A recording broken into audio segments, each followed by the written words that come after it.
दोस्तों, आज की इस लीगल वीडियो में हम इस बात को डिस्कस करेंगे जब शौहर की बीवी बिला वजह रूठ कर मैके में जाकर रह रही हो और उसके हस्बैंड के मनाने के बावजूद उसकी बीवी अपने शौहर के घर में आकर ना बस रही हो या ना आबाद हो रही हो या ना रह रही हो, तो सूरत हाल में ये जो मजलूम शौहर है वो क्या करे। या जब जालिम शौहर ने अपनी बीवी को जबरदस्ती तशद्दुद करके मार पीट करके या टॉर्चर करके घर से निकाल दिया हो और उसकी बीवी मजबूर होकर अपने मैके में रह रही हो, तो इस सूरत हाल में मजबूर बीवी क्या करे कि उसका शौहर उसे अपने घर में ले जाकर बसाए। आज की लीगल वीडियो औरतों के लिए, बीवियों के लिए और उनके शौहरों के लिए यकसा मुफीद है। औरत, बीवी और उसका शौहर यकसा इस लीगल वीडियो से मुस्तफीद हो सकते हैं। इसमें जो लीगल रेमेडी है वो ये है रेस्टिट्यूशन ऑफ कॉन्जुगल राइट्स, यानी हकूक ज़ौजियत की बहाली, यानी बाजू दावा भी इसे बोला जाता है, इसे घर बसाने का दावा भी बोला जाता है,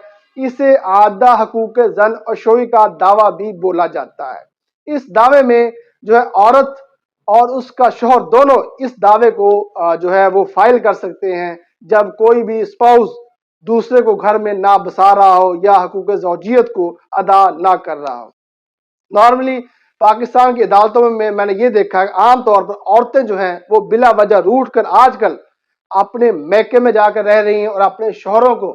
अपने खामदों को, अपने जो है हस्बैंड्स को तंग कर रही हैं बिला वजह। और आज के अक्सर शौहर मैं देख रहा हूँ वो परेशान हो जाते हैं जब उनकी बीवियां बिला वजह रूठ कर मैके में जाकर रह रही होती हैं। इस सूरत हाल में चूंकि आजकल औरतें ही, बीवियां ही बिला वजह रूठ कर मैके में रह रही हैं, इस हवाले से फिर मैं शौहरों के हवाले से गुफ्तगू करूंगा, लेकिन औरतें भी सेम इस लीगल रेमेडी से अवेल कर सकती हैं। जब हस्बैंड की बीवी बिला वजह रूठ कर मैके में जाकर रह रही हो, तो इस सूरत हाल में सबसे पहले हस्बैंड को भाग कर कोर्ट में नहीं चला जाना चाहिए कि ऐसे ऐसे मेरी बीवी जो है वो मेरे घर में आकर नहीं बस रही है। सबसे पहले उस शौहर को चाहिए खुद अपनी बीवी को मनाए, लेकिन अगर फिर भी उसकी बीवी ना माने तो फिर उस शौहर को चाहिए अपने घर के बड़ों को इन्वॉल्व करे, अपनी साइड से घर के बड़ों को इन्वॉल्व करे और उस अपनी बीवी के घर के बड़ों को इन्वॉल्व करे, फिर समझाए। फिर भी अगर बात ना बने तो आखिरी हल के तौर पर अब शौहर को चाहिए कि वो कोर्ट का दरवाजा खटखटाए, कोर्ट में जाकर रेस्टिट्यूशन ऑफ कॉन्जुगल राइट्स का दावा फाइल करे। ये हकूक ज़ौजियत की बहाली का दावा फाइल करने से पहले, ये बाजू दावा फाइल करने से पहले, ये घर बसाने का दावा फाइल करने से पहले शौहर को ये प्रूव करना पड़ेगा कि मैं अपनी बीवी से बहुत ज़्यादा प्यार और बहुत ज़्यादा मोहब्बत करता हूँ, मैंने अपनी बीवी का हक महर टाइमली अदा कर दिया था, हमारा जो निकाह है या हमारी जो शादी है वो इंटैक्ट है, मैं अपनी बीवी को मेंटेनेंस और नफका और खर्चा टाइमली पे करता हूँ और मैं अपनी बीवी का फिजिकली तौर पर और मेंटली तौर पर जो है बहुत ज़्यादा ख्याल करता हूँ, मैं अपनी बीवी पर तशद्दुद और ज़ुल्म को बिल्कुल भी नहीं करता, मैं अपनी बीवी से बहुत ज़्यादा प्यार करता हूँ। यानी इस दावे को फाइलिंग दायरगी के बाद शौहर को जज के सामने पहले ये प्रूव करना पड़ेगा कि मैं अपनी बीवी से बहुत ज़्यादा प्यार करता हूँ, फिर ही जाकर कोर्ट जो है दावा डिग्री करती है, अदरवाइज नहीं करती। तो सबसे पहले हम देखेंगे पाकिस्तान में जो मसीह कम्युनिटी है, जो क्रिश्चियन कम्युनिटी है, क्या उसमें भी रेस्टिट्यूशन ऑफ कॉन्जुगल राइट्स की लीगल रेमेडी मौजूद है या नहीं है। देखें, जो क्रिश्चियन एक्ट है वो है डिवोर्स एक्ट 1869, इसका सेक्शन 32 और सेक्शन 33 वो रेस्टिट्यूशन ऑफ कॉन्जुगल राइट्स के हवाले से डील करता है। आइदर पार्टी इसमें शौहर भी या उसकी बीवी कोर्ट में जाके पिटीशन फाइल कर सकती है, ऐसे ऐसे मेरी बीवी मेरे घर में आकर आबाद नहीं हो रही है। तो जो अदालत होती है, जो कोर्ट होती है, उसकी बीवी को अदालत में बुलाती है। जब कोर्ट में ये साबित हो जाता है कि उसकी बीवी जानबूझकर अपने हस्बैंड घर में नहीं बस रही है, तो कोर्ट डिग्री कर देती है कि जाके अपने हस्बैंड घर में बसे। अब हम देखते हैं पाकिस्तान में जो हिंदू कम्युनिटी है, क्या हिंदू कम्युनिटी में भी, क्या हिंदू कानून में भी आया कि रेस्टिट्यूशन ऑफ कॉन्जुगल राइट्स, घर बसाने के दावे की लीगल रेमेडी मौजूद है या नहीं है। पाकिस्तान में जो हिंदू लोग उनके हवाले से मैं डिस्कस करता चला जाऊं, पाकिस्तान में जो कानून है हिंदुओं के हवाले से वो है हिंदू मैरिज एक्ट 2017 और इसका सेक्शन 8 है, उसमें भी आइदर पार्टी, आइदर स्पाउस औरत, बीवी या उसका शौहर जो है वो रेस्टिट्यूशन ऑफ कॉन्जुगल राइट्स की पिटीशन कोर्ट में फाइल कर सकता है। जब हिंदू शौहर की बीवी उसके शौहर के घर में आकर आबाद ना हो रही हो तो कोर्ट में सेक्शन 8 के तहत पिटीशन फाइल कर सकता है कि ऐसे ऐसे मेरी बीवी है, जानबूझकर मेरे घर में आकर आबाद नहीं हो रही और जो है वो मैट्रिमोनियल अफेयर को सरंजाम नहीं दे रही है, इसे कोर्ट बुलाए और बुला कर इसे ऑर्डर करे कि मेरे घर में आकर आबाद हो। कोर्ट बुलाएगी, वहां पर भी साबित हो गया कि औरत जो है, हिंदू औरत जो है जानबूझकर अपने शौहर के घर में आबाद नहीं हो रही तो court restitution of conjugal rights के दावे को डिग्री कर देती है। अब पाकिस्तान में जो पारसी लोग हैं, पारसी मजहब के लोग, क्या उनमें भी आया कि ये घर बसाने के दावे की जो है लीगल रेमेडी मौजूद है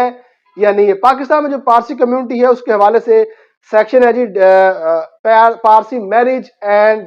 डिवोर्स एक्ट 1936, उसका सेक्शन है जी 36। वो ये बताता है आइदर पार्टी, उसमें भी आइदर स्पाउस, बीवी या उसका शौहर इस लीगल रेमेडी को क्लेम कर सकता है, अवेल कर सकता है, कोर्ट में जाकर केस फाइल कर सकता है। ऐसे ऐसे मेरी बीवी है, जानबूझकर मेरे घर में आकर आबाद नहीं हो रही है, वहां पर भी कोर्ट से बुला कर डिग्री कर देगी कि जाकर अपने घर में आबाद हो। पाकिस्तान में चूंकि मुसलमानों की अक्सरियत ज्यादा है, पाकिस्तान में तकरीबन 98% मुस्लिम कम्युनिटी रहती है। तो अब मैं मुस्लिम कम्युनिटी के हवाले से, चूंकि मैं खुद भी मुसलमान हूँ अल्हम्दुलिल्लाह, तो अब मैं मुस्लिम कम्युनिटी के हवाले से मैं अब डिस्कस करूंगा कि पाकिस्तान में मैं आजकल देख रहा हूँ जो औरतें हैं बिला वजह रूठ कर मैके में जाकर रह रही हैं और अपने शौहरों को जानबूझकर तंग कर रही हैं, अपने शौहरों से जानबूझकर उन्हें तंग करके अपने नाजायज ख्वाहिशात को पूरा करवा रही हैं, अपने नाजायज जो एम्स हैं वो मनवा रही हैं, जो उसका शौहर मजबूर होकर मान लेता है। पाकिस्तान में जो इधर भी ये सेम रेमेडी है रेस्टिट्यूशन ऑफ कॉन्जुगल राइट्स की, इस रेमेडी को भी औरत भी, बीवी भी और उसका शौहर भी यकसा तौर पर क्लेम कर सकता है। पाकिस्तान में जो West Pakistan family courts act 1964, उसका सेक्शन 9 का सब सेक्शन 1 और उसका sub section 2 restitution of conjugal rights के हवाले से डील करता है। इस तरह मोहम्मदन लॉ का पैरा कह लें, सेक्शन कह लें 281, वो भी रेस्टिट्यूशन ऑफ कॉन्जुगल राइट्स के हवाले से जो है वो बात करता है। तो इधर जब पाकिस्तान में जो मुस्लिम शौहर है उसकी बीवी उसके घर में आगे आबाद ना हो रही हो तो उसे पहले खुद समझाए, ना समझे फिर घर के बड़ों को इन्वॉल्व करे, फिर भी ना समझे तो फिर कोर्ट का दरवाजा खटखटाए अपने वकील के जरिए और वहां पर जाकर रेस्टिट्यूशन ऑफ कॉन्जुगल राइट्स का दावा फाइल करे। जब दावा फाइल करेगा वहां पर उसकी बीवी को बुलाया जाएगा, बीवी को बुलाकर जब कोर्ट में प्रूव हो जाएगा उसकी बीवी जानबूझकर अपने शौहर के घर में नहीं बस रही है तो कोर्ट ऑर्डर कर देती है कि अपने शौहर के घर में जाकर आबाद हो। लेकिन अगर फिर भी वो आबाद ना हो, इसके कॉन्सिक्वेंसेस ये होते हैं, अगर उस बीवी के नाम कोई प्रॉपर्टी होगी तो वो जब्त कर ली जाएगी और वो बीवी नाफरमान कहलाएगी और उस बीवी का खर्चा और नफका भी बंद किया जा सकता है। यानी फिर उसका शौहर पाबंद नहीं है अपनी बीवी को नफका और उसकी देखभाल करने का और उसको मेंटेन करने का और उसे खर्चा वगैरह देने का, फिर उसका शौहर जिम्मेदार नहीं। देखिए ये जो डिग्री है ये आमतौर पर कागजी डिग्री है। अगर फिर भी वाइफ कहे मैंने अपने शौहर घर में जाकर नहीं बसना तो कोर्ट जबरदस्ती बीवी को उसके शौहर के घर में जाकर आबाद होने का नहीं कह सकती। यानी हेटफुल यूनियन का ना तो इस्लाम में कोई कॉन्सेप्ट है, ना ही पाकिस्तानी मजहब में कोई कॉन्सेप्ट है। जोर जबरदस्ती की जो मिलाप वाली बातें वो नहीं। अगर प्यार मोहब्बत के साथ रहना चाहते हैं तो ठीक है, लेकिन नहीं रहना चाहते तो फिर ये दिखावे की शादी भी नहीं होनी चाहिए। फिर ना तो बीवी को अपने हस्बैंड की लाइफ खराब करनी चाहिए और ना हस्बैंड को अपनी बीवी की लाइफ खराब करनी चाहिए।